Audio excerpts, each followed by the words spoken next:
नमस्कार दोस्तों, स्वागत है आपका इस वक्त की बेहद बड़ी खबर में, जिसमें आपको बता दें कि पाकिस्तान में इमरान खान दोबारा हो सकते हैं गिरफ्तार। बोले मेरी पत्नी को भी जेल भेज सकते हैं ये लोग। जी हाँ दोस्तों, क्या पूरी खबर आपको जरूर बताएंगे, लेकिन उससे पहले वीडियो को लाइक करके कमेंट में लिखिए जय हिंद। आपको बता दें दोस्तों कि इमरान खान को पाकिस्तान के सुप्रीम कोर्ट ने गुरुवार को बड़ी राहत देते हुए रिहा करने का आदेश दिया था, लेकिन अब फिर से जेल जाने की नौबत आ गई है। आपको बता दें कि इस्लामाबाद हाई कोर्ट में उन्हें पेश होना है और यहाँ उन्होंने उस फैसले को चुनौती दी है जिसमें हाई कोर्ट ने अदालत के अंदर से उनकी गिरफ्तारी को सही करार दिया था। और इस बीच पाकिस्तान में तनाव का माहौल बना हुआ है। इसी के साथ आपको बता दें दोस्तों कि एक तरफ इमरान खान की पेशी होनी है, तो वहीं दूसरी तरफ इस्लामाबाद में उनके समर्थक जुटने लगे हैं। सरकार भी इस मामले पर नज़र बनाए हुए है। शहबाज शरीफ सरकार के गुस्से को इससे समझा जा सकता है कि वो सुप्रीम कोर्ट पर भी निशाना साध रही है। मरियम नवाज ने तो यहाँ तक कह दिया था कि आज पाकिस्तान की ये जो हालत है वो सुप्रीम कोर्ट की वजह से ही है। फिलहाल इस्लामाबाद में धारा 144 लगाई गई है और इमरान खान के करीब 1000 समर्थकों को अरेस्ट किया गया है। राजधानी में बड़ी संख्या में सेना को तैनात किया गया है और इसके अलावा खैबर पख्तूनख्वा में भी सेना की तैनाती है।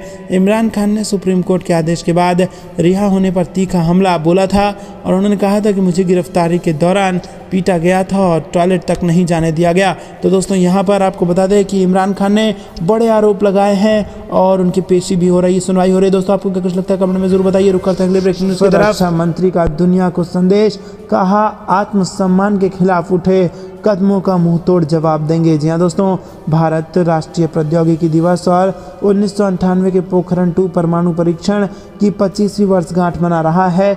वहीं आपको बता दें कि राष्ट्रीय प्रौद्योगिकी दिवस समारोह को संबोधित करते हुए रक्षा मंत्री राजनाथ सिंह ने कहा कि भारत के आत्मसम्मान के खिलाफ उठ रहे कदम का अब मुंह तोड़ जवाब दिया जाएगा। उन्होंने समारोह को संबोधित करते हुए कहा कि 1998 में भारत के परमाणु परीक्षण ने दुनिया को संदेश दिया है कि ये भले ही शांति प्रिय देश हो सकता है, लेकिन आत्मसम्मान के खिलाफ उठे कदमों को बर्दाश्त नहीं किया जाएगा। उन्होंने कहा कि बाहरी आक्रांताओं द्वारा नालंदा विश्वविद्यालय और सोमनाथ में सांस्कृतिक प्रतीक को तबाह किए जाने के बाद भारत ने इनसे सबक सीखा है।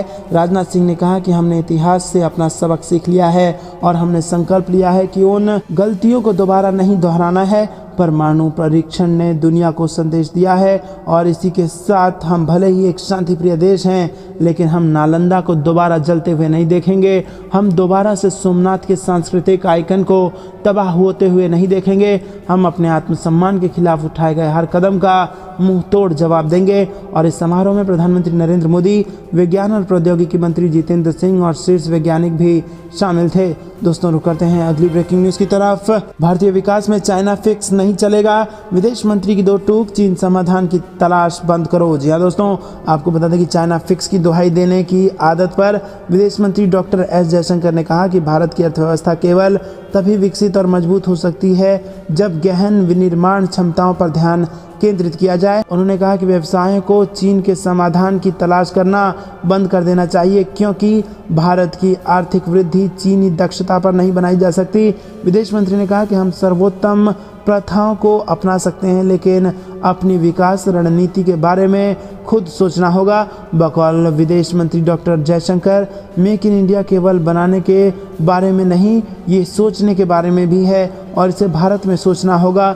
एक तरह से हम एक बहुत ही अनोखी परिस्थिति में हैं और मैं स्वीकार करता हूं कि अनुभव है। जयशंकर ने एक पुस्तक विमोचन कार्यक्रम में कहा कि मुझे लगता है कि हमें चीनी समाधान की तलाश बंद करने की जरूरत है। भारतीय विकास चीनी दक्षता पर आगे नहीं बढ़ाया जा सकता। तो रुक करते हैं अगली ब्रेकिंग न्यूज़ की तरफ। इमरान समर्थकों के हंगामे से पूरे पाकिस्तान में कोहराम, कुछ प्रांतों में लग सकता है आपातकाल। जी हाँ दोस्तों, आपको बता दें कि पाकिस्तान में इमरान खान की गिरफ्तारी के विरोध में देश भर में उनकी पार्टी पीटीआई के समर्थक सड़कों पर उतर आए हैं और हिंसा, तोड़फोड़ और आगजनी कर रहे हैं, जिससे जान माल का काफ़ी नुकसान हो रहा है। और इस बीच खबर है कि पंजाब और खैबर पख्तूनख्वा समेत हिंसा प्रभावित प्रांतों में यदि अशांति और बढ़ती है तो आपातकाल लगाया जा सकता है। समाज टीवी ने बताया कि मंगलवार को खान की गिरफ्तारी के बाद प्रदर्शनकारियों ने पथराव किया और वाहनों में आग लगा दी, जिससे यातायात निलंबित हो गया और दुकानदारों को अपनी दुकानें बंद करनी पड़ी। पूरे पंजाब प्रांत में हुई हिंसक घटनाओं में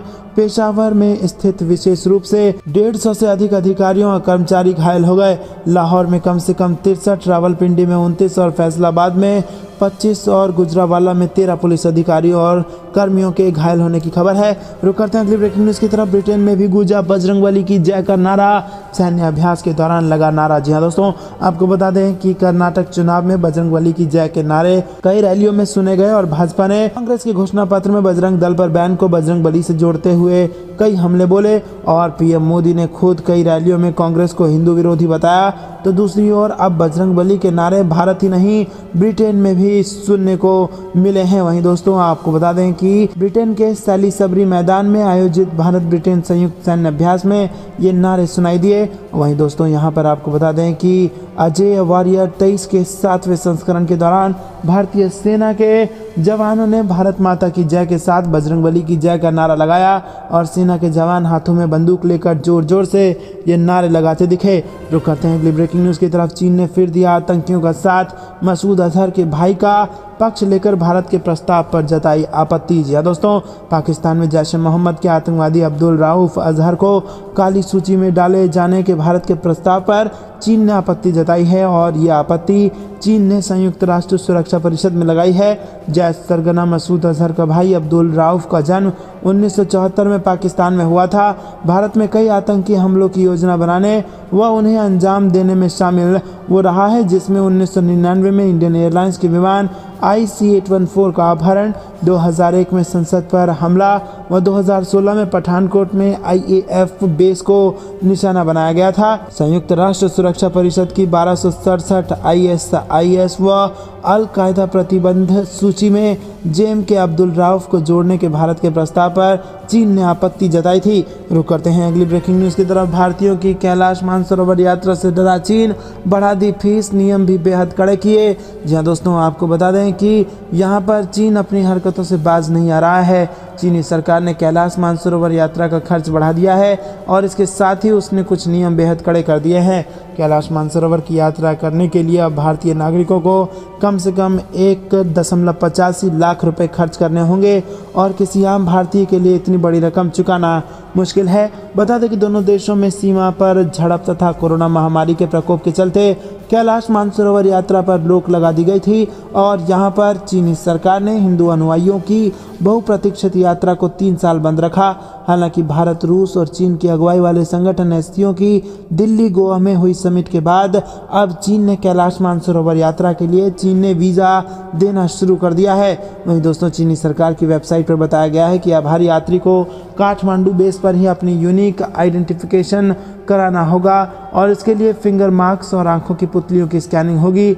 नेपाली टूर ऑपरेटरों का कहना है कि कठिन नियम विदेशी तीर्थयात्रियों, विशेषकर भारतीयों के प्रवेश को सीमित करने के लिए बनाए गए हैं। चीनी सरकार की ओर से इसके नियम बेहद कड़े कर दिए गए हैं और साथ ही यात्रा पर लगने वाले कई तरह की फीस लगभग दोगुनी कर दी गई है और वहां जाने के लिए भारतीयों को कम से कम 1.85 लाख रुपए खर्च करने होंगे। दोस्तों, आपको क्या कुछ लगता है कमेंट में जरूर बताइए। अंत तक बने रहने के लिए बहुत बहुत धन्यवाद। जय हिंद, जय भारत।